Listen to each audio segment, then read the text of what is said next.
Good morning. क्या था last topic, क्या था लास्ट, क्या लिखा था? गवर्नर जनरल चल रहे थे शायद, लास्ट पे थे, है ना? क्या नाम लिख लिया था लास्ट वाले का? लॉर्ड लिनलिथगो लिख लिया था क्या? उसमें लिखा कुछ नहीं था। अच्छा, क्विट इंडिया मूवमेंट लिख लिया था, और क्या लिख लिया था उस पे? चलिए अगली की हेडिंग बनाइएगा उसमें अब। Lord Wavell, WAVELL, Lord Wavell, WAVELL, Lord Wavell. Time पर लिखेंगे 1944 से 1947, 1944 से लेके लिखेंगे इनका 1947 तक, लॉर्ड बेवेल लिखेंगे इनके समय में, टाइम पीरियड में इनमें लिखना चालू करिएगा उसमें अब। सी आर फॉर्मूला चक्रवर्ती राजगोपालाचारी फॉर्मूला है, लेकिन अभी लिखेगा CR formula comes, CR formula Hindi वाले लिख लें, CR सूत्र इन्हीं के समय पर आया। CR formula comes his time period,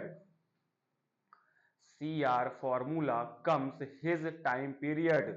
Chakravarti Rajagopalachari formula या सूत्र, बताऊंगा आगे क्या है उसमें। अगला पॉइंट लिखेंगे उसमें अब, launch of direct action day, direct action day, प्रत्यक्ष कार्यवाही दिवस, launch of direct action day, ACTION कार्यवाही, डायरेक्ट एक्शन डे हिंदी वाले लिखेंगे इन्हीं के समय पर, या कि प्रत्यक्ष कार्यवाही दिवस, सीधा सिंपल लिख दें प्रत्यक्ष कार्यवाही दिवस। ये भी बताऊंगा आगे क्या होती है, अगला मेंशन करेंगे उसमें अब। लॉर्ड माउंटबेटन, अगले गवर्नर जनरल का नाम लॉर्ड माउंटबेटन। टाइम पर लिखेंगे इसका 1947 से लेके 48, 1947 से 48, लॉर्ड माउंटबेटन। लिखेंगे third June plan, third June plan comes, third 3 तारीख का जून वाला, थर्ड जून प्लान। अब ये है क्या, ये बताऊंगा आगे, भारत की आजादी से रिलेटेड है ये। Third June plan comes last viceroy लिखना चालू करिएगा, लास्ट वॉयस राय एंड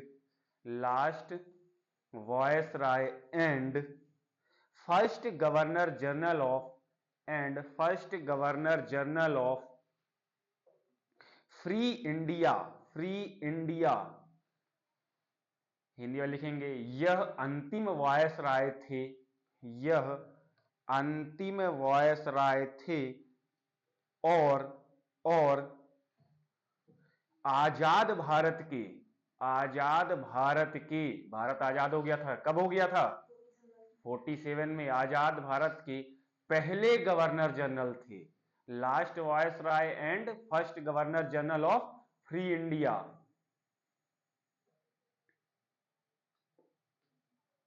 चलिए हेडिंग बनाइए उसमें अब, अंतिम गवर्नर जनरल, मतलब अंतिम वॉयस राय। आप इसको सीधा सिंपल लिख लीजिए, बस हो गया। 3 जून योजना, बस हो गया, फिर आगे बताऊंगा ये क्या रिलेटेड है। 3 जून योजना डाल दीजिए, बस हो गया, थर्ड जून प्लान।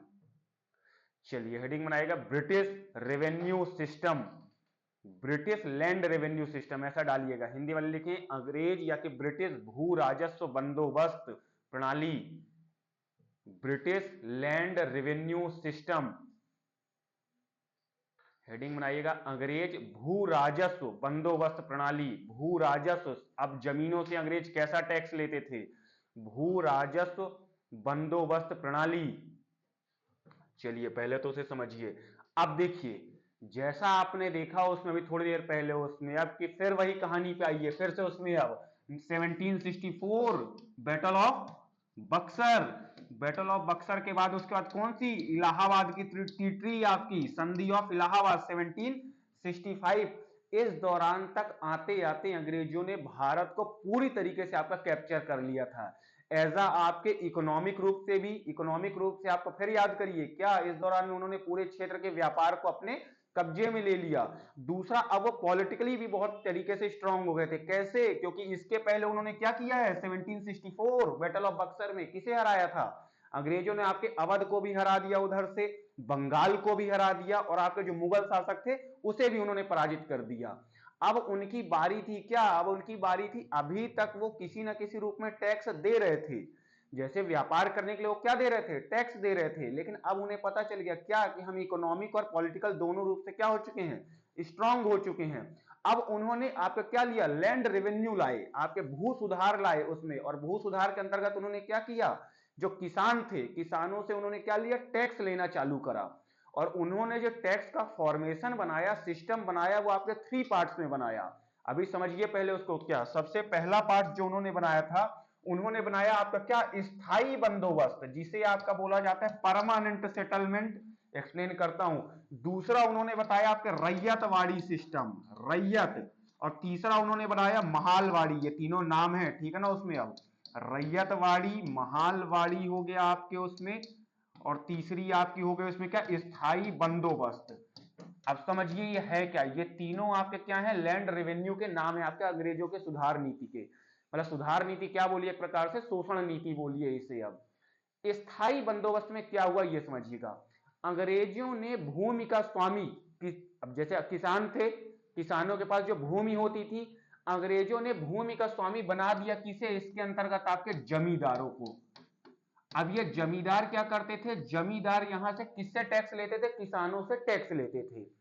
और ये जमींदार फिर उस टैक्स को अपना कुछ परसेंटेज निकाल के किसे ट्रांसफर कर देते थे, अंग्रेजों को कर देते थे। दूसरा, इनमें जमींदारों द्वारा क्या किया जाता था, आपके जरूरत से ज्यादा टैक्स लगाया जाता था किसानों के द्वारा, मतलब किसानों के ऊपर। अब वो किसानों को ये नहीं देख रहे हैं उसमें किसानों को कैसे शोषण हो रहा है कि क्या हो रहा है, क्यों, क्योंकि पहले लाभ कमा रहा है कौन आपका उसमें, जमींदार। और जमींदार जब जमींदार लाभ कमाएगा तभी तो अंग्रेजों को वो ट्रांसफर करेगा, ठीक। तो इस व्यवस्था में, स्थायी बंदोबस्त में, परमानेंट सेटलमेंट में भूमि का स्वामी या मालिक किसे बना दिया गया आपके उसमें, जमींदार को, ठीक। दूसरा आई आपके रैयतवाड़ी, रैयतवाड़ी में अंग्रेजों ने यह देखा उसमें अब कि आपका क्या हो रहा है, जमींदार आपका क्या कर रहे हैं, जरूरत से ज्यादा आपके पैसे खुद रख ले रहे हैं उसमें। अब मतलब उन्हें इस व्यवस्था में यह समझा कि अब हमें मीडिएटर की कोई आवश्यकता नहीं है, अब हम कोई मीडिएटर नहीं रखेंगे। तो मीडिएटर नहीं रखेंगे तो जो आपका ट्रेड चल रहा था, एक प्रकार से कर संग्रहण की प्रणाली चल रही, वो 3 स्टेजेस में चल रही थी। अभी कैसी हो रही थी, अंग्रेज, जमींदार और किसान। बात समझ में आ रही है उसमें। अब ये फार्मर, अभी तक क्या हो रहा था, अभी बीच में मीडिएटर का काम कौन कर रहा था, जमींदार। अंग्रेजों ने इस व्यवस्था के द्वारा, रैयत के द्वारा, रैयत का अर्थ ही होता है किसान, अंग्रेजों ने क्या किया, इन्हें समाप्त कर दिया। अब उन्होंने बोला कि अब हम डायरेक्ट टैक्स लेंगे, किससे, किसान से। बात समझ में आ रही है उसमें, अब हम डायरेक्ट किसानों से टैक्स लेंगे उसमें। अब तो ये व्यवस्था क्या कहलाई आपकी, रैयतवाड़ी। फिर प्रश्न आता है महालवाड़ी क्या है, महालवाड़ी के अंतर्गत होता है, महाल का अर्थ होता है गांव या विलेज। अब अंग्रेजों ने यह बोला कि हम पर्टिकुलर एक एक आदमी से नहीं लेंगे, अभी तो यहां पर्टिकुलर लेने लग गए थे किसानों के द्वारा, जैसे किसान यहां क्या कर रहे थे, अंग्रेजों को पर्टिकुलर दे रहे थे। अब अंग्रेजों ने पूरे एक गांव को ही उन्होंने बना दिया कि इस गांव में, जैसे मान लीजिए ए नाम का कोई गांव है, तो ए नाम के गांव से हमें अब टैक्स चाहिए, वो वहां का जो मुखिया होगा वो टैक्स कलेक्शन करके सीधा टैक्स हमें दे देगा उसमें। अब ठीक समझ में आ गई तीनों चीजें, ठीक, तीनों चीज चलिए लिखना चालू करिएगा उसमें। अब the main objective of British land revenue, the main objective of British land revenue policy was to the main objective of British land revenue policy was to maximize revenue from the main objective of British land revenue policy was to maximize revenue from Indian agriculture and under the three main system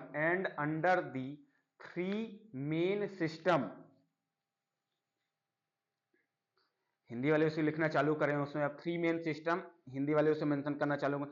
अंग्रेजों की भू राजस्व नीति का, अंग्रेजों की भू राजस्व नीति का, भू राजस्व मतलब यहां भूमि, भू मतलब क्या आपकी जमीन, राजस्व मतलब क्या, टैक्स। भू राजस्व नीति का मुख्य उद्देश्य भारतीय कृषि से अधिकतम राजस्व संग्रहित करना, भारतीय कृषि से अधिकतम राजस्व संग्रहित करना था,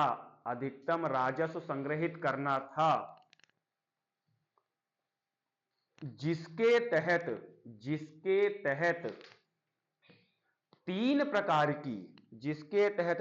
प्रकार की व्यवस्थाएं की गई। चलिए लिखिएगा फर्स्ट, उसमें आप फर्स्ट लिखिएगा, आपके उसमें हिंदी वाले लिख लें उसे स्थायी बंदोबस्त, और इंग्लिश वाले परमानेंट सेटलमेंट। स्थायी बंदोबस्त या कि इंग्लिश वाले उसे लिखेंगे परमानेंट सेटलमेंट। हेडिंग बनाएंगे उसमें अब, और लिखना चालू करिएगा उसमें। अब डायरेक्ट लिखना उसमें चालू करेंगे। उसमें लिखिएगा फीचर्स में क्या थे, दी फीचर्स लिखिएगा, मतलब होता क्या था इसके अंतर्गत स्थायी बंदोबस्त में। दी जमींदार वेयर, WERE वाला, the zamindar were recognized as owner of the land। Hindi वाले लिखें, इस व्यवस्था के अंतर्गत जमींदार को भूमि का स्वामी माना गया।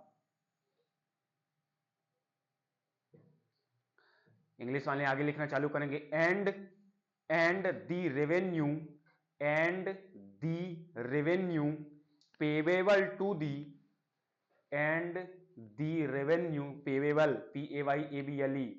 Payable to the government was fixed forever।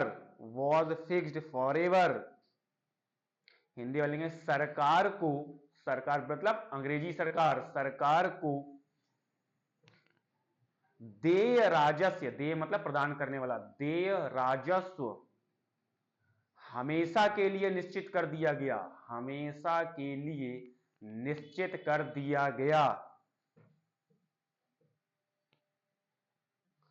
1793 कौन चल रहा है इस समय आपके गवर्नर जनरल, कौन चल रहा है? 1793 परमानेंट सेटलमेंट के समय में गवर्नर जनरल कौन चल रहा है? बिल्कुल गलत। और लॉर्ड कार्नवालिस, कोष्टक मेंशन करिएगा उसमें। अब लॉर्ड कार्नवालिस,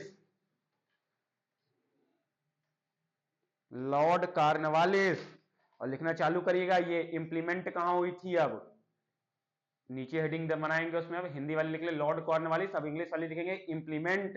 हिंदी वाले लिखें लागू कहां थी ये? बंगाल बिहार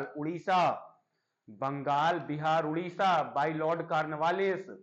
बंगाल बिहार और उड़ीसा में लॉर्ड कॉर्नवालिस के द्वारा।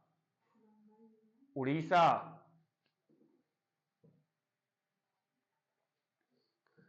चलिए अगली हेडिंग बनाइएगा रैयतवाड़ी दूसरी, RYOT करके, या कि रैयत बना दीजिए, RYOTWARI रैयतवाड़ी। ये आपके क्लियर हो गई? किसी को इसमें डाउट आ रहा हो अभी भी उसमें? अब स्थायी बंदोबस्त में, परमानेंट सेटलमेंट में उसमें। अब चलिए अगली बनाइएगा रैयतवाड़ी सिस्टम। लिखना चालू करिएगा फीचर्स, इसके क्या फीचर्स हैं रैयतवाड़ी के, लिखना चालू करिएगा उसमें। अब दी रैयत RAIYAT,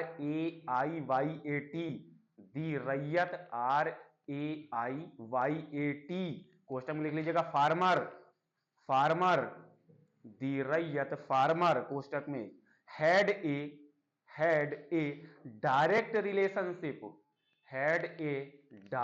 relationship with the government. Hindi वाले लिखें रैयत किसानों का, ये लिखा हुआ है रैयत का अर्थ ही होता है किसान, वहां पे मेंशन कर देना ताकि याद रहे। रैयत किसानों का सीधा संबंध सरकार से होता था, सीधा संबंध, और सरकार का मतलब बार बार बोल रहा हूं अंग्रेजी सरकार, रैयत किसानों का सीधा संबंध सरकार से होता था। इंग्लिश वालों ने लिखा with the relationship of government लिखा है ना, आगे लिखेंगे उसमें अब and taxes were assessed individually ASSE and taxes were assessed assessed individually, मतलब आपका क्या, प्रत्येक व्यक्ति द्वारा आपके उसमें, अब प्रत्येक व्यक्ति का अर्थ यहाँ पे किससे है, किसान से है। हिंदी वाले उसे मेंशन करेंगे करों का निर्धारण व्यक्तिगत रूप से किया जाता था, करों का निर्धारण व्यक्तिगत रूप से किया जाता था। अब इसके लिखेंगे आपके, ये कहां पे आपकी लागू हो रही थी, इंप्लीमेंट लिखेंगे मद्रास एंड बंबई प्रेसिडेंसी में, Madras and Bombay presidency.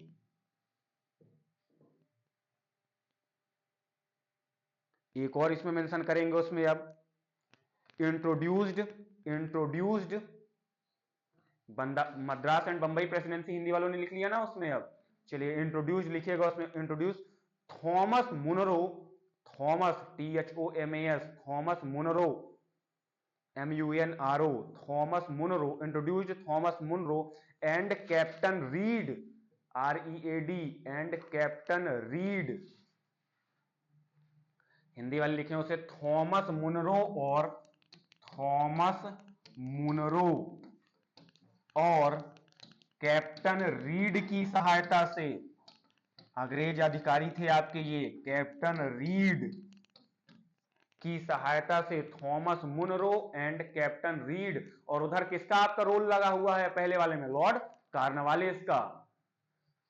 Clear हो गई, ये भी क्लियर है उसमें। आप तीसरा लिखेगा आपके Mahalwari system, MAHALWARI, Mahalwari system.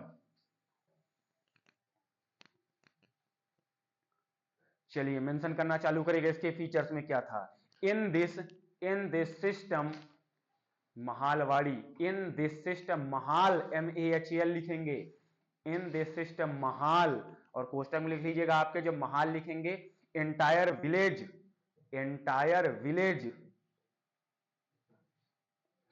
In this system Mahal, कोष्टक में entire village was considered as the unit of revenue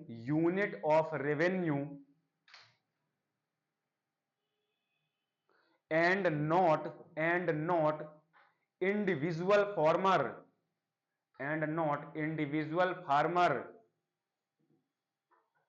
Hindi वाले लिखें इस व्यवस्था के तहत, इस व्यवस्था मतलब महालवाड़ी, इस व्यवस्था के तहत संपूर्ण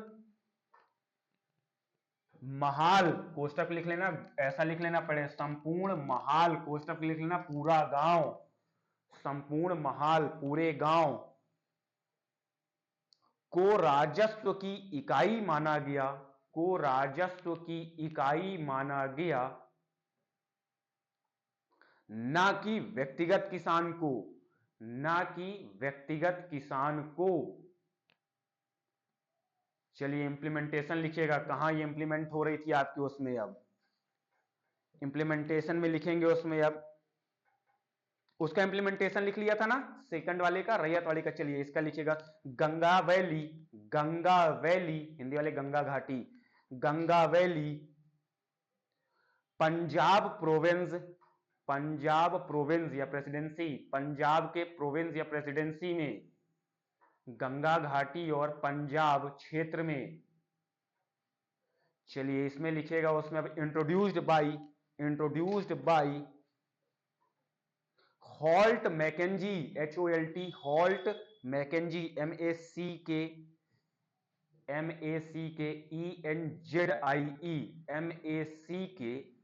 हॉल्ट मैकेंजी, HALT लिखिएगा पहले, HOLT, हॉल्ट, और मैकेंजी की स्पेलिंग लिखिएगा MACKENZIE, ENZIE, हिंदी वालों के लिए ये लिखा हुआ है हॉल्ट मैकेंजी।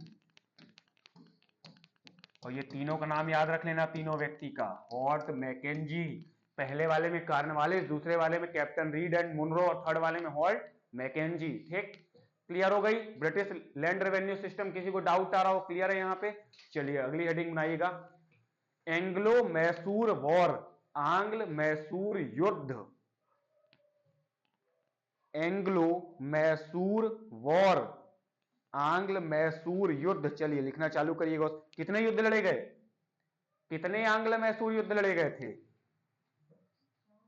कौन कब कब, टाइम बताइए। 4 तो सही है, चलिए टाइम बताइए, कब कब लड़े गए। देखिए अब क्या हुआ आपके उसमें, अब कि अंग्रेजों ने जैसे ही आपका नॉर्थ इंडिया में ऊपर के क्षेत्र में कब्जा कर लिया पूरी तरीके से, उसी दौरान आपके साउथ पे, आपके दक्षिण भारत में एक व्यक्ति उभर के आते हैं जिसका नाम रहता है आपके क्या, हैदर अली। और ये हैदर अली कौन है, ये हैदर अली आपके नीचे के क्षेत्रों में एक महत्वपूर्ण शासक होते हैं।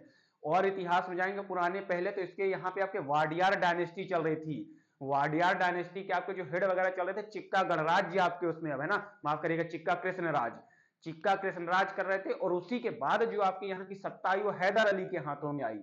अब हैदर अली ने क्या किया, हैदर अली और अंग्रेजों के कॉन्फ्लिक्ट चालू हो गए इन्हीं सब चीजों को लेकर, व्यापार ट्रेड वगैरह को लेकर। तो हैदर अली और अंग्रेज, या कि विशेष रूप से आप कहिए मैसूर, मैसूर क्षेत्रों में हैदर अली लीडर चल रहे थे।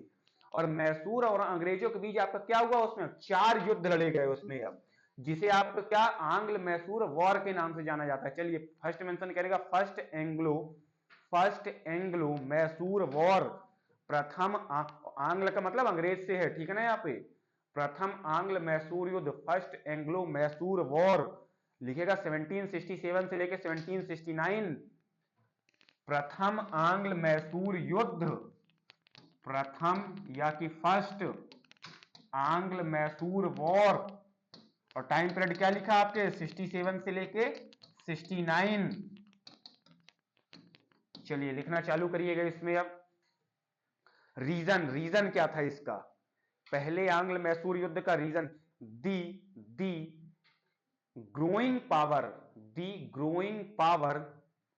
Of Hyder Ali, the growing power of Hyder Ali, Hindi में लिखेंगे हैदर अली की बढ़ती शक्ति, the growing power of Hyder Ali की बढ़ती शक्ति, and his alliance with the French were troubling the British, Hindi वाले लिखे हैं उससे। अब हैदर अली की बढ़ती शक्ति और फ्रांसीसियों से किया गया गठबंधन, क्या मिस हो गया क्या आपको उसमें, है ना, जो कि कारण बना। क्या रीजन हुआ इससे, अब फ्रांसीसियों से गठबंधन कैसे कारण बन सकता है भाई, हैदर अली की बढ़ती शक्ति, growing power of Hyder Ali तो समझ में आ रही है, क्या रीजन हो सकता है, हैदर अली और फ्रांसीसियों का जो आपका मर्जअप हो रहा है, गठबंधन हो रहा है, अलायंस हो रहा है, वो कैसे रीजन बन सकता है इस युद्ध का, सोचिए क्या रीजन हो सकता है कि इन दोनों के बीच का आपका कारण बन सकता है। मैं लिख तो लिया, मेंशन तो कर लिया, मन में क्वेश्चन नहीं आया उसमें अब कि फ्रांसीसियों से निकटता जो है वो इस वॉर के वो क्या रीजन दे सकता है जिसके कारण ब्रिटिश दुखी हो गए, परेशान हो गए और उन्होंने ये वॉर किया, बताइए क्या रीजन हो सकता है। जिसने इतिहास थोड़ा बहुत भी अगर हल्का फुल्का समझ के पढ़ा होगा वो क्लिक कर देगा, करिए कोरिलेट करिए उसमें। अब टाइम पीरियड देख के कोरिलेट करिए, क्या टाइम पीरियड है उसका और उसके आगे पीछे की घटना कोरिलेट करिए, क्या समझ में आ रहा है उसमें। अब मैं फिर बोल रहा हूं चीजों को लेके, वहां पे समझिए उसमें। अब इतिहास बहुत डब्बा चल रहा है आप लोग का, बिल्कुल भी जीरो, कम से कम ईयर 50 बार तो मैंने। 1760 में क्या हुआ है, 1760 में, 1760 में कौन सा वॉर हुआ है, किसके किसके बीच में? फ्रेंच और, तो जब यहां पे वॉर हो रहा है और फ्रेंच जाके हैदर अली के साथ अलायंस करेंगे तो ब्रिटिश उसमें गुस्साएंगे नहीं उसमें? अब बात समझ में आ रही है उसमें? अब वॉन्डी वॉस की यहां पे लड़ाई हो रही है, किसके किसके बीच में? अंग्रेज वर्सेस, इनका टकराव तो यहीं से चालू हो गया था। दूसरा, आपके इसके पहले के जो कार्नेटिक वॉर चल रहे थे, किसके बीच में चल रहे हैं भाई? कार्नेटिक वॉर जितने जितने हो रहे हैं वो कौन दो व्यक्ति लड़ रहे थे? अंग्रेज और फ्रांसीसी। अब तो ये वही कहानी होगी कि अगर आपकी किसी के साथ लड़ाई हो गई है, बात समझिए, आपने किसी व्यक्ति के साथ लड़ाई लड़ी और आपका ही प्रिय मित्र उसका साथ दे, या कि प्रिय मित्र ना हो के भी कोई व्यक्ति साथ दे, तो ऑलरेडी आप उसके क्या हो जाएंगे? दुश्मन हो जाएंगे। वही स्थिति तो यहां बन रही है उसमें। अब बात नहीं समझ में आ रही है उसमें? अब कोरिलेट करिए ना चीजों को लेके। इसके पहले की जितनी आपकी क्या चल रहा था, पास्ट की चीजें चल रही थी, वो आपके ट्रबल किसके किसके बीच में हो रहा है? अंग्रेज और फ्रांसीसी के। वहीं हैदर अली की ग्रोइंग पावर तो परेशान कर ही रही है अंग्रेजों को। दूसरा, हैदर अली की फ्रांसीसियों से निकटता भी परेशान करेगी। क्यों? क्योंकि अंग्रेज जान रहे हैं कि अभी थोड़ी देर पहले हमने किससे, आपके वॉन्डी वॉस की लड़ाई में और कार्नेटिक वार में किससे युद्ध लड़ा है? बस सिंपल है उसमें। अब इसलिए मैंने बोला टाइम पीरियड समझ लीजिए, बस हो गया उसमें। अब चलिए लिखिएगा उसमें। अब हाँ लिख लिया, लिखिएगा ट्रीटी ऑफ मद्रास, मद्रास की संधि, treaty of Madras and with the, treaty of Madras, Madras की संधि के तहत यह युद्ध समाप्त हुआ। And with the treaty of Madras लिख लीजिए। And the treaty of Madras, Hindi वाले लिखेंगे मद्रास की संधि के तहत यह युद्ध समाप्त हो गया। फिर चलिए अगला लिखिएगा उसमें। अब सेकंड एंग्लो मैसूर वॉर। इतिहास को इसीलिए मैं बार बार बोलता हूं, अगर आपको इतिहास को आपने एक बार हिस्ट्री को आपने कोरिलेट कर लिया, कुछ जाने की जरूरत ही नहीं है समझने की। First Anglo Mysore war clear हो गया उसमें। अब रीजन क्या था? चलिए दूसरा लिखेगा सेकंड एंग्लो मैसूर वॉर, द्वितीय आंग्ल मैसूर युद्ध। टाइम पर लिखेगा 80 से 84, 1780 से लेके 80 84, 1780 1780 से लेके 84, 1784। कौन चल रहा है इस समय गवर्नर जनरल? Warren Hastings. चलिए रीजन लिखेगा, क्या रीजन थे? Reason, the British instigated, the British instigated the Maratha and the Nizam against Hyder Ali, against the British instigated the Maratha and the Nizam against Hyder Ali. Hindi वाले लिखेंगे, हिंदी वाले उसके कारण में लिखना चालू करिएगा उसमें। अब अंग्रेजों ने मराठों और निजाम को उस टाइम में हैदराबाद मेंशन कर सकते हैं, निजाम को हैदर अली के खिलाफ भड़काया, हैदर अली के खिलाफ भड़काया। अब अंग्रेजों की पॉलिसी देखिए, वो क्या कर रहे हैं आपके, उन्होंने फिर वही पॉलिसी लाई कि भारतीयों से क्या किया? लड़ाना चालू किया। मराठों को और आपके किसके, निजाम हैदराबाद को क्या बोल दिया कि आपके हैदर अली ग्रोइंग पावर हो रहा है, बढ़ रहा है शक्ति के रूप में, तो भड़का दिया कि आप उनसे जाके क्या करिए? युद्ध करिए। ठीक, चलिए मेंशन करिएगा उसमें and with the treaty of Mangalore, Bangalore मत लिख देना, मंगलोर MANGLORE, मंगलोर की संधि के तहत समाप्त हुआ। मंगलोर, बेंगलोर फिर मत लिख देना, मैं फिर बोल रहा हूं, मंगलोर की संधि के तहत समाप्त हुआ। आपसे क्वेश्चन में सिर्फ इतना ही पूछेगा कि कब हुआ और इसकी संधि के तहत समाप्त हुआ। लिखेगा हैदर अली मतलब इसी पॉइंट में, इसी युद्ध में लिखेगा हैदर अली डेड या डायड लिखेगा 1782। हैदर अली की 1782 में मृत्यु हो गई AD. Hyder Ali died 1782।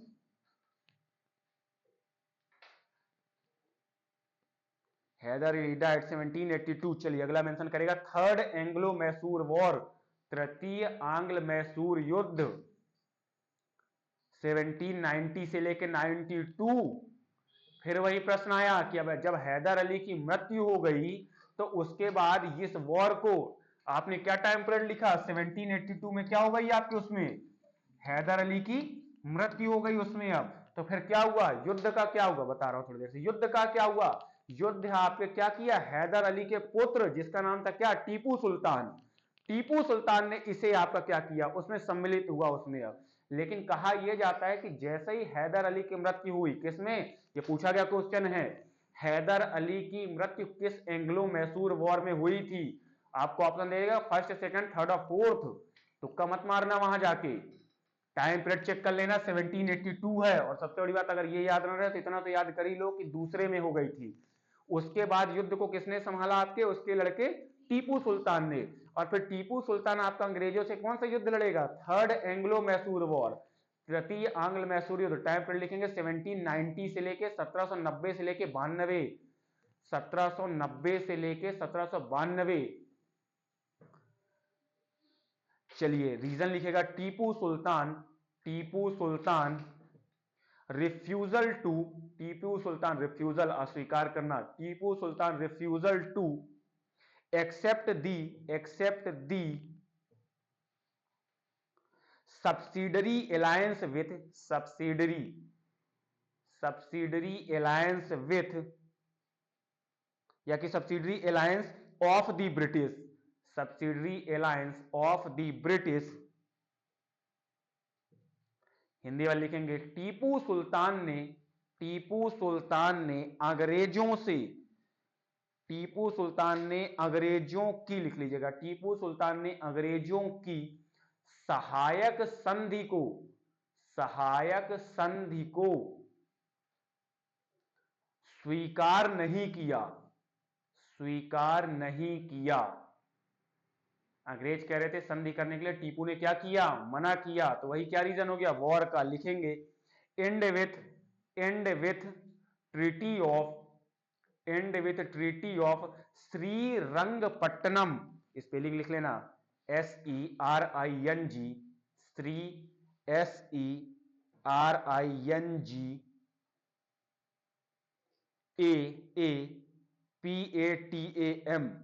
APATAM, Srirangapatna. Hindi वाले लिखेंगे उसमें श्रीरंगपट्टनम की संधि के तहत समाप्त हुआ। ये है श्रीरंगपट्टनम की संधि के तहत समाप्त हुआ। याद कर लेना, अभी एक थोड़ी देर में चार्ट बनाता हूं थोड़ी देर में उसमें। अब चलिए अगला लिखेगा फोर्थ एंग्लो मैसूर वॉर, चतुर्थ आंग्ल मैसूर युद्ध, फोर्थ एंग्लो मैसूर वॉर 1799, 1799, 1799। चलिए लिखेगा रीजन में लिख लीजिएगा उसमें। अब Tipu Sultan alliance with, Tipu Sultan alliance with 1799, 1799, चतुर्थ आंग्ल मैसूर युद्ध। Tipu Sultan alliance with the French and his opposition to the British, and his opposition to the British. चलिए हिंदी वाले लिखेंगे उसमें। अब टीपू सुल्तान का फ्रांसीसियों से गठबंधन, टीपू सुल्तान का फ्रांसीसियों से गठबंधन। खैर गठबंधन वगैरह क्या था, यहां पे आते आते ये अपने पीक पे पहुंच चुके थे लड़ाई के उसमें। अब कुछ मान ही नहीं रहे हैं, टीपू आपको उसकी बात नहीं मान रहे हैं, अंग्रेज उससे क्या है, आपके अंग्रेज उससे नाराज हो रहे हैं। चलिए लिखेगा रिजल्ट में लिखेगा टीपू सुल्तान डेड, टीपू सुल्तान की मृत्यु। रिजल्ट में लिखेगा टीपू सुल्तान डायड या डेड, टीपू सुल्तान डायड, टीपू सुल्तान की मृत्यु। ये दोनों क्वेश्चन पूछे गए हैं, ठीक है ना उसमें। अब पिताजी की मृत्यु कब हुई है, दूसरे में, सेकंड में, और आपके बेटे की कब, पुत्र की फोर्थ में। चलिए एक जल्दी से एक चार्ट ड्रॉ करिए जो आपके काम का है, जल्दी जल्दी अपने अपने कॉपी में चार्ट ड्रॉ करिए। एक तरफ लिखेगा वॉर, एक तरफ लिखिए, सब जल्दी बनाना चालू करिए, सब अपनी अपनी कॉपी बना लें। एक तरफ वॉर लिखें, दूसरी तरफ टाइम पीरियड, तीसरे तरफ ट्रीटी, तीसरे तरफ ट्रीटी। अब बना दें जल्दी जल्दी एक टाइम पीरियड में। युद्ध, अरे मैडम अब तो आप खुद बनाइए। युद्ध, संधि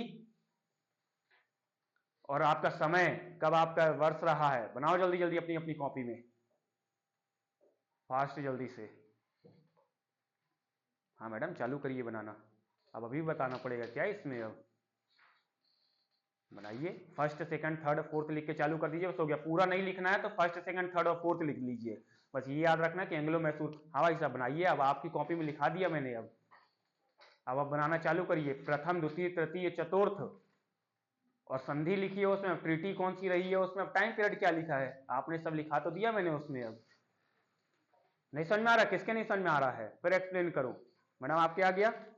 जैसे देखिए युद्ध आपने लिखा तो पहला दूसरा तीसरा चौथा 4 युद्ध हुए हैं, टाइम पीरियड आपने लिख लिया है उसका, और किस किस संधि के तहत समाप्त हुआ है वो लिख दीजिए अपनी कॉपी में। बस सबके पास सब तो लिखा रखा हुआ है।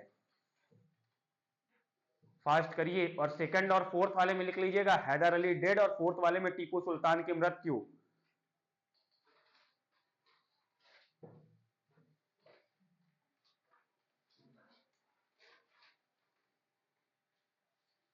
लास्ट वाले में टाइम पीरियड 99 से कहां तक? बस भाई साहब मर ही गए, अब किस कहां लड़वा रहे हो आप उसमें। अब हाँ आराम से निपट गए उसमें। अब कहां कितना लड़े हैं उसमें। अब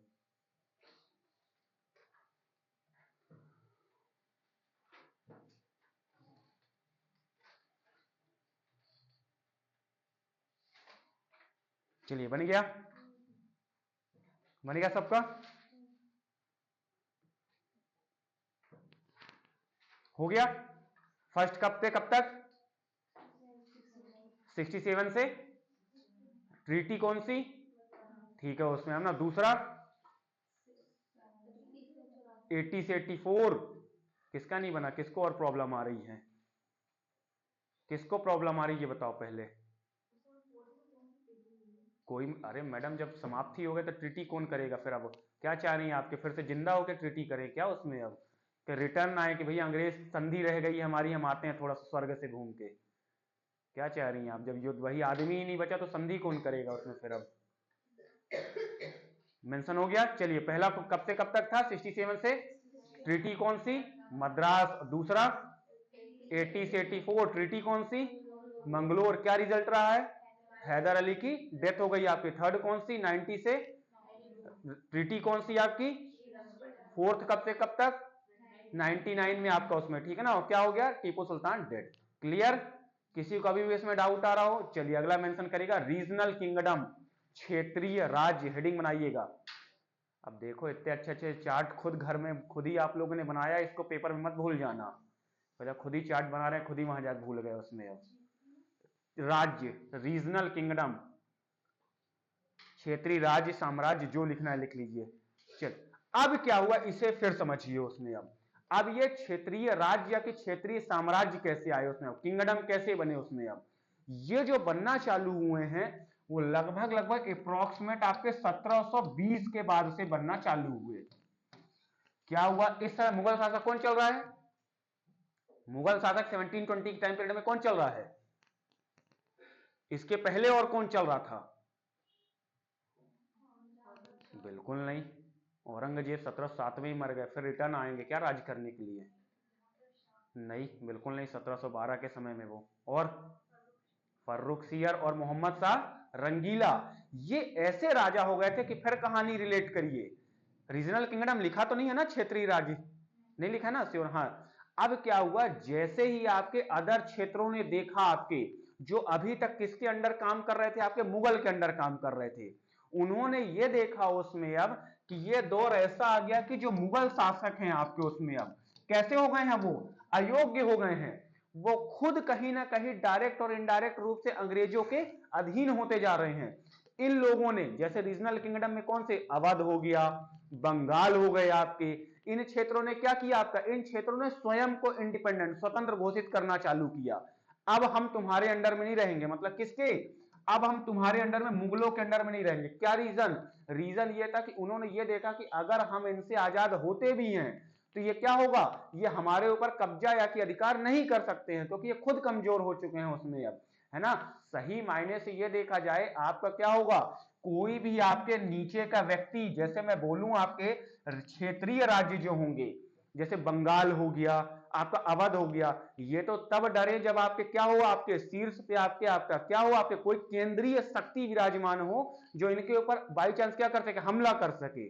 अब आप खुद सोचिए कि अगर इस टाइम पीरियड तक, ये आपके एजम्पशन कर रहे हैं, इस टाइम पीरियड तक औरंगजेब होता, क्या ये आजाद होते कभी भी उसमें? अब कभी भी नहीं होते उसमें। अब होना ही होता तो औरंगजेब के समय में क्यों नहीं हो गई उसमें ये? क्यों? क्योंकि औरंगजेब कैसा या कि औरंगजेब को छोड़िए, अकबर, बाबर, इनके समय में क्यों नहीं हो गई ये? भाई मौका तो इनके समय तब भी रहा होगा, लेकिन उन्हें पता है कि आएंगे, हमला करेंगे हमारे ऊपर, लूटपाट के चले जाएंगे सीधे उसमें अब, और मारेंगे अलग से, मारेंगे भी, क्योंकि भाई जब जाएंगे कि अपनी होशियारी दिखाए हो तो मारेंगे भी ना उसमें कुछ ना कुछ। अब लेकिन पता है कि फर्रुखसियर भाई साहब ना पहुंच पाएंगे। फर्रुखसियर तो अपना फोड़ा ठीक करा रहे हैं वहां पे डॉक्टर हैमिल्टन से। मोहम्मद शाह रंगीला कभी ना पहुंच पाएंगे, रंगीला ही नाम हो गया तो अपने मदमस्त में है उसमें अब, तो ये तो पहुंचेंगे नहीं। तो क्षेत्रीय इन लोगों ने बोला अब कौन टैक्स दे बार बार इनको, अब भाई अब कौन बार बार टैक्स दे, कौन इनकी अधीनता स्वीकार करे, बंद करो ये अधीनता अधीनता। अगर लड़ाई करने आएंगे भी तो हम इनसे लड़ लेंगे जाके अंततः उसमें, है ना। तो लिखेगा रीजनल किंगडम में पहला लिखेगा बंगाल, बंगाल, सबसे पहला बंगाल लिखना चालू करिएगा। मुर्शीद कुली खां, मुर्शीद, मुर्शीद कुली खां, कुली, कुली, मुर्शीद QULI वाला, वो कुली वो सामान ढोने वाला नहीं भाई साहब, ठीक है ना उसमें। अब मुर्शीद कुली आप स्टेशन में से सामान ढोवा रहे हैं उसमें। अब Murshid Quli QULI, Murshid Quli Khan, who served as, SERVED, who served as diwan, diwan under Aurangzeb, under Aurangzeb, became virtually independent, became virtually independent, Murshid Quli Khan who served as a diwan under Aurangzeb virtually independent, virtually became virtually independent, Hindi वाले लिखिएगा, मुर्शीद कुली खां, जो कि मुर्शीद कुली खां, ये लिखा हुआ है, मुर्शीद कुली खां जो कि औरंगजेब के समय पर दीवान था, औरंगजेब के समय पर दीवान था, उसने स्वयं को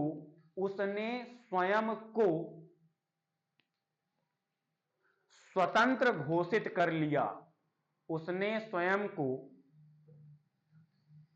स्वतंत्र घोषित कर लिया। समझिए बात को। और फिर ये कहां दीवानी कर रहे हैं? दीवानी मतलब एक प्रकार से मुंशीगिरी का काम आपके उसमें, हिसाब, जांच पड़ताल, जांच उच कर रहे हैं चीजों को लेके, आगे जाके खुद अपने आप को क्या कर रहे हैं, बंगाल का नवाब घोषित कर दे रहे हैं उसमें। अब बात समझ में आ रही है उसमें? क्यों?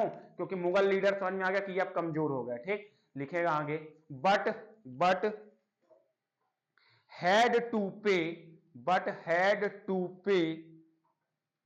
tribute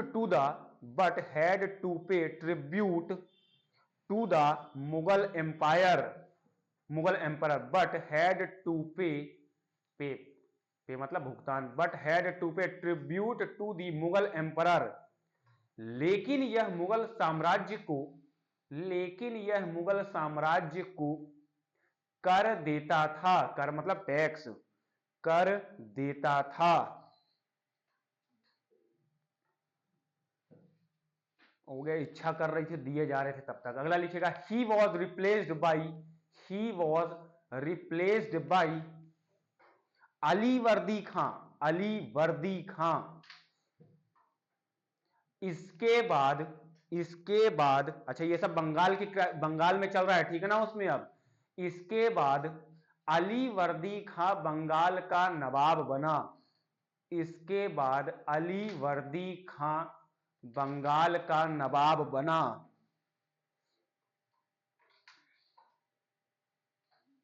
अगला पॉइंट लिखेंगे सिराजुद्दौला, सिराजुद्दौला, ये कौन सिराजुद्दौला है जो क्या लड़ेगा, battle of Plassey. Sirajuddaulah successor the, उत्तराधिकारी, हाँ मैडम इसी में, सिराजुद्दौला सक्सेसर दी अली वर्दी खां, अली वर्दी खां had to fight the British East India Company, had to fight the British East India Company. Siraj-ud-Daulah Ali वर्दी खां का उत्तराधिकारी बना, सिराजुद्दौला अली वर्दी खां का उत्तराधिकारी बना जिसने जिसने ब्रिटिश ईस्ट इंडिया कंपनी से, जिसने ब्रिटिश ईस्ट इंडिया कंपनी से लड़ाई लड़ी थी, लड़ाई लड़ी थी। अब देखिए क्या हुआ उसमें। अब इस दौरान आते आते 3 लोग मेन लीडर हो गए, हुए तो बहुत सारे, मेन आप समझिए। मुर्शीद कुली खां हो गया, उसके बाद कौन हो गया, अली वर्दी खां, अली वर्दी के बाद कौन, सिराजुद्दौला। अब अली वर्दी खां इस दौरान तक आते आते, कब तक, 17 आपका 40 से 50 तक, उन्होंने यह देख लिया था उसमें आप कि अंग्रेज कैसे हैं, अंग्रेज बहुत पावरफुल हैं। बात समझिए। तो उन्होंने अली वर्दी खां सिराज को एक बात कह रहे हैं उसमें। अब इतिहास में ये कोटेशन पूछा गया, हिस्ट्री में अली वर्दी क्या क्या कह रहे हैं, समझिएगा बात को। मधुमक्खी का छत्ता देखा है सबने ना, सबने देखा हुआ, किसी ने ऐसा कोई ना देखा हुआ, वो मधुमक्खी ना देख पाया हो उसमें। अब किस काम में आता है उसका छत्ता, शहद निकालने काम में आता, हनी। अली वर्दी खां ये कह रहे हैं उसमें अब किससे, सिराज से, कि अंग्रेज मधुमक्खी के छत्ते के समान है, अगर तुम उन्हें क्या करोगे, छेड़ोगे नहीं, तो वो क्या दे देंगे, शहद दे देंगे। अगर छेड़ दिए, अब गए पत्थर मार के चले आए, तो आपको क्या करेंगे, वहीं से वो मधुमक्खी आएंगी और आपको दबा के काटेंगी उसमें। अब यही कथन कौन बोल रहा है, अली वर्दी खां। अंग्रेजों की तुलना कर रहा है किससे, मधुमक्खी के छत्ते के समान से। और कह किसे रहा है, सिराज को, कि अंग्रेजों को बिल्कुल भी परेशान नहीं करना, अगर अंग्रेजों को परेशान नहीं करोगे तो वो तुम्हें क्या करेंगे, फायदा देंगे उसमें। अब और जैसे ही तुमने उन्हें परेशान किया, छेड़ा, तो फिर क्या करेंगे, पद से फिर तुम हटोगे भी। और हुआ भी अंततः जाके यही। बट सिराजुद्दौला ने क्या करी, सिराजुद्दौला ने एक ब्लैक होल की घटना करी थी आपकी उसमें। अब ठीक है ना, काल कोठरी की घटना कहलाती है, वो भी लिखाऊंगा आगे। और उसी घटना को अंग्रेज उससे क्या हो गए, नाखुश हो गए, और उन्होंने क्या किया, बैटल ऑफ प्लासी में सिराज को ही हटा दिया। चलिए मेंशन करिएगा कोटेशन, अली वर्दी खां, अली वर्दी खां लिखना चालू करिएगा डबल स्टार में। दी फेमस स्टेटमेंट, दी फेमस स्टेटमेंट ऐसा लिखिए, दी famous statement was Nawab Ali वर्दी खां, was नवाब अली वर्दी खां। हिंदी वाले लिखे अली वर्दी खां के प्रमुख कथन, या कि अली वर्दी खां का प्रमुख कथन, डबल इन्वर्टेड कामा में लगाना चालू करिएगा। The European, double inverted, the European कोष्टक में the British, the European, the British are like a, are like a, are like a hive of HIV, hive of HIV, hive of bees, मधुमक्खी, BEES, hive of bees, whose honey can be, whose honey can be taken advantage of, taken advantage of, but if they, the European, the British are like a hive to bees whose honey can be taken advantage of, but if they are provoked, they will be bite and kill, they will be bite and kill। Hindi वाले लिखे उसे अब, यूरोपीय अंग्रेज, bite and kill है ना, यूरोपीय अंग्रेज मधुमक्खियों के उस छत्ते के समान हैं, यूरोपीय कोष्टक में अंग्रेज मधुमक्खियों के उस छत्ते के समान हैं जिनके शहद का लाभ उठाया जा सकता है, जिनके शहद का लाभ उठाया जा सकता है। लेकिन अगर उन्हें छेड़ा गया तो, लेकिन अगर उन्हें छेड़ा गया तो वे काट कर जान ले लेंगे, वे काट कर जान ले लेंगे। क्लियर हो गई। क्लियर है चीजें। चलिए अगला रीजनल किंगडम बनाइएगा उसमें अब अवध। अच्छा एक मिनट, सॉरी, अवध से पहले एक मिनट, अभी मत बनाया तो नहीं, चलिए कट करिएगा, एक पॉइंट लिखेगा, हिज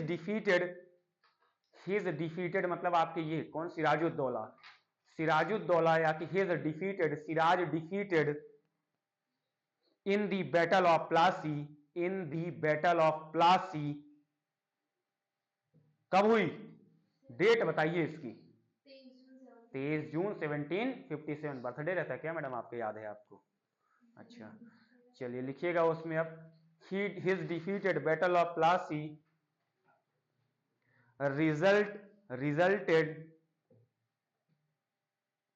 या कि छोड़िए, हो गया बस, हो गया उसमें अब, हाँ लिख लीजिएगा, रिजल्टेड लिख ही लीजिए आगे, क्योंकि resulted in the decision of Bengal, in the decision of Bengal as well as, decision of Bengal as well as India by the British, India by the British, decision Bengal as well as India by the British, Hindi लिखेंगे, प्लासी के युद्ध में, प्लासी के युद्ध में अंग्रेजों ने सिराजुद्दौला को पराजित किया, अंग्रेजों ने सिराजुद्दौला को पराजित किया, इस युद्ध के द्वारा, इस युद्ध के द्वारा अंग्रेज बंगाल या कि यूं कहा जाए कि संपूर्ण भारत में स्थापित हो गए। भाई बैटल ऑफ प्लासी तो था जिसने अंग्रेजों ने क्या किया, अंग्रेजों ने पहली लड़ाई लड़ी उसमें, अब संपूर्ण भारत में स्थापित हो गए। चलिए अगला मेंशन करेगा अवध, AWADH, अवध लिखना चालू करिएगा, Awadh was independent, Awadh was independent under the governor of शहादत खां, या कि सादत खां, SAADAT, सादत खां, शहादत मत लिखना, सादत खां, कोष्टक में लिखना अब इसमें, बुरहान BURHAN, बुरहान उल मुल्क, हिंदी वाले लिखे अवध का क्षेत्र गवर्नर सादत खां, कोष्टक में लिख लेना बुरहान उल मुल्क, सादत खां, और कोष्टक में लिख लेना बुरहान उल मुल्क, बुरहान उल मुल्क के नेतृत्व में आजाद हो गया,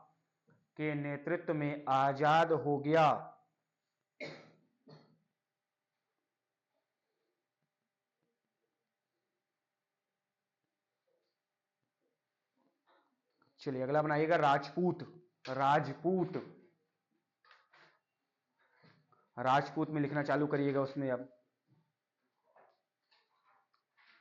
सवाई जय सिंह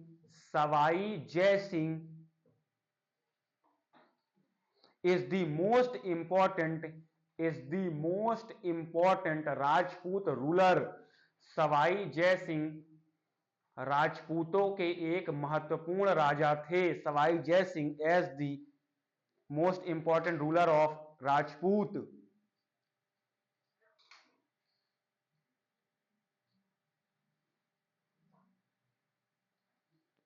चलिए अगला मेंशन करेगा पंजाब,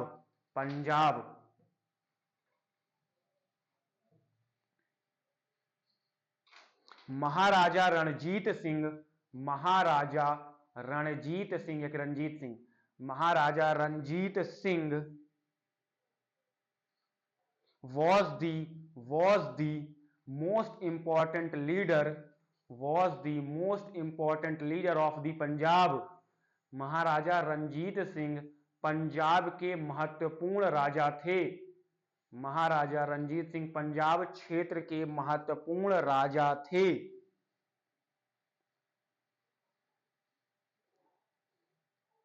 अगला मेंशन करिएगा उसमें। अब साउथ इंडिया के स्ट्रक्चर समझ में आ गया ना उसमें। अब हैदर अली वाला, ठीक है ना। अब ये क्षेत्र हो गए जो अलग अलग हो रहे थे। अवध हो गया आपके उसमें, पंजाब हो गया आपका उसमें, अब कौन हो गए आपके, बंगाल हो गया, राजपूत हो गया, और साउथ का आपका मैसूर। तो मैसूर आपको कौन मैनेज कर रहा था आपका, हैदर अली और टीपू सुल्तान। चलिए अगली हेडिंग बनाइएगा उसमें। अब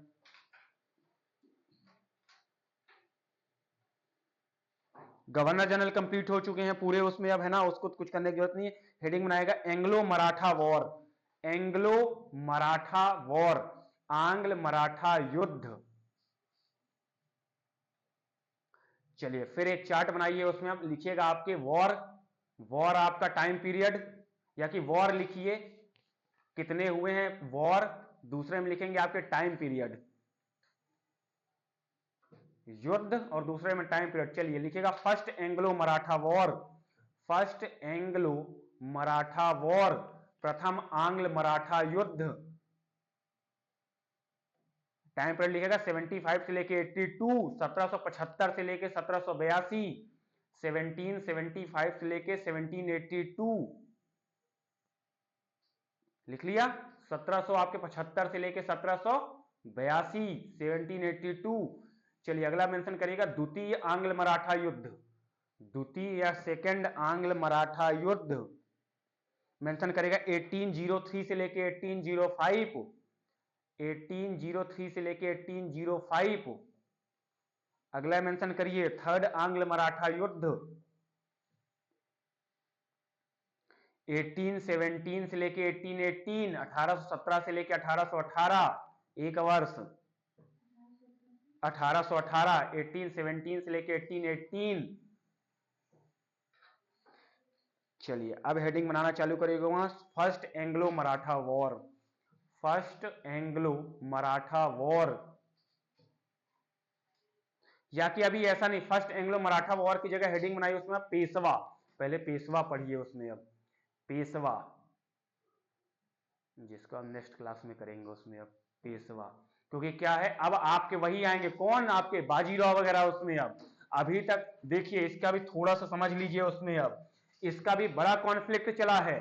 शिवाजी की मृत्यु कब हुई, 1680 में आपकी। जैसे ही आपकी 1680 में क्या हुई, आपके छत्रपति शिवाजी महाराज की मृत्यु होती है, उसके बाद इनके क्षेत्र को लेके भी क्या होता है, आपके लड़ाइयां चालू होती हैं कि अब इनका साम्राज्य कौन संभालेगा। तो फिर कहानी आपके कल अच्छे से और क्लियर करूंगा। साहू जी, संभाजी आएंगे, उसके बाद आपके आएंगे कौन, ताराबाई नाम की एक महिला आएंगी, उसमें उनका रोल रहेगा। ताराबाई के बाद आपके जो इनके फिर आपके पीएम रहेंगे, जो उस दौरान पे पीएम बनते थे, प्रधानमंत्री, ये तो राजा हो जाते थे शिवाजी वगैरह। उसके बाद जो उनके प्रधानमंत्री बनते थे उन्हें पेशवा कहा जाता था। वो फिर पेशवा पढ़ेंगे उसमें। अब बालाजी विश्वनाथ, बाजीराव आपके उसमें, अब है ना, ऐसा पूरा स्ट्रक्चर पढ़ेंगे। फिर उसके बाद आपको एंग्लो मराठा वॉर लिखाऊंगा तो ज्यादा समझ में आएगा।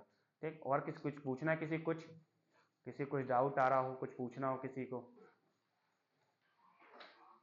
कुछ पूछना है किसी को। चलिए ठीक है, थैंक यू।